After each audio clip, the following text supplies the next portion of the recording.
Hello, hi, welcome to Fullerton Academy. Today you're going to learn about our series that we just started, which is called Operations with Fractions.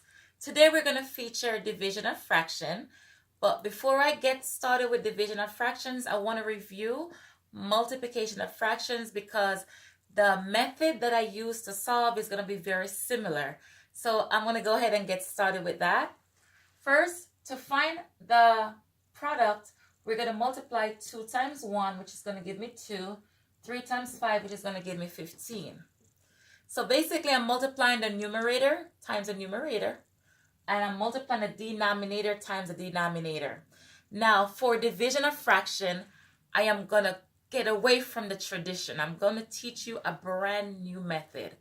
It is not really a new method. Actually, Connected Math actually feature this method in part of their investigation.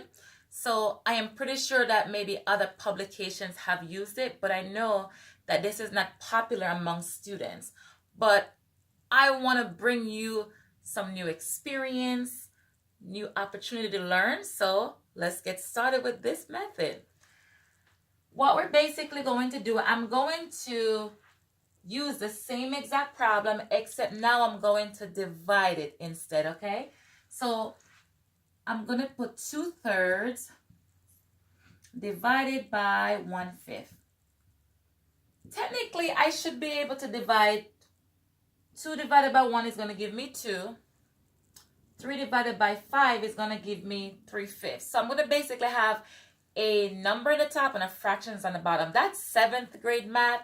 So we're not ready for that yet. So what I'm going to do right now, I'm going to basically change the denominator so they're the same.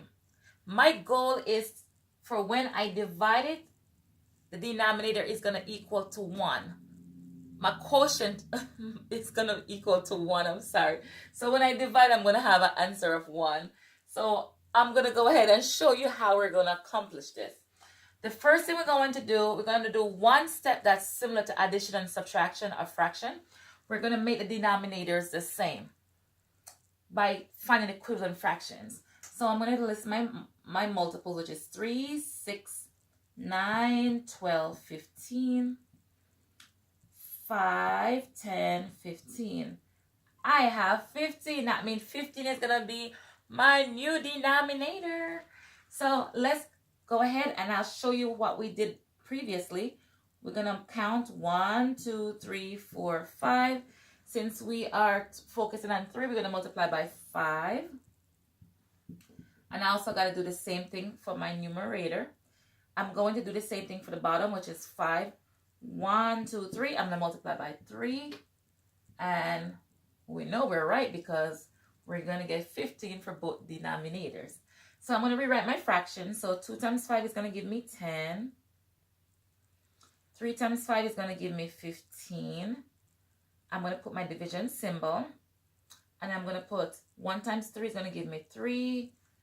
5 times 3 is going to give me 15. And guess what? Now you can clearly see that I have a denominator that's the same. So when I divide them, I'm going to get 1. So just like I multiplied the numerators across and the multiplied denominator, I'm going to do the same thing with the division.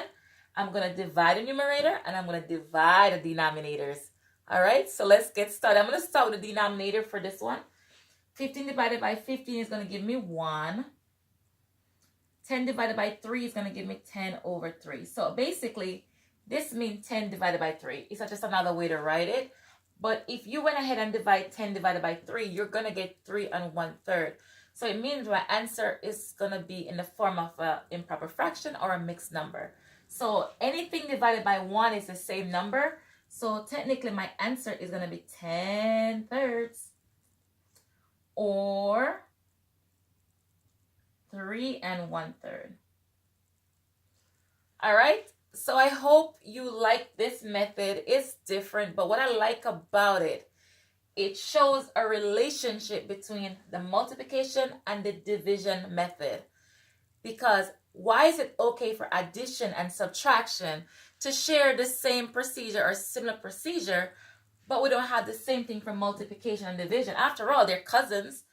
there should be some similar traits. So now I am bringing it to you. This is how we divide without using the reciprocal, without multiplying by the reciprocal. Now we're just strictly dividing. All right, so I hope you enjoyed this lesson.